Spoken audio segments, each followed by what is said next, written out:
เข้าใจไปว่าต้องเฮียนมากต้องปฏิบัติลำบากจึงพ้นได้ถ้าหู้จริงสิ่งเดียวก็ง่ายได้หู้ดับได้บ่เหลือเสือก็ลองนิพพานนิพพานดิบ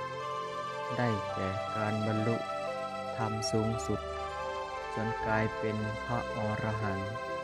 คือผู้สำเร็จวิสัยญาณสูงสุดจนได้กายมีความรู้สึกว่าบ่มีตัวตนบ่มีกิเลสตัณหาบ่มีความอยากได้ใดๆในโลกและมีความสุดซึ้งเสวยอาหารทิพย์ในขณะที่ยังมีชีวิตอยู่นิพพานสุขได้แก่การบรรลุภาวะของความมีชีวิตดับขันธ์กลับเข้าสู่โลกุตระธรรม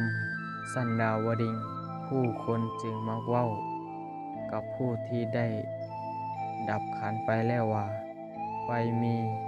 สุขแล้วหรือหมดกรรมหมดเวรแล้วหรือนิพพานแล้วนิพพานจึงเป็นบรมสุข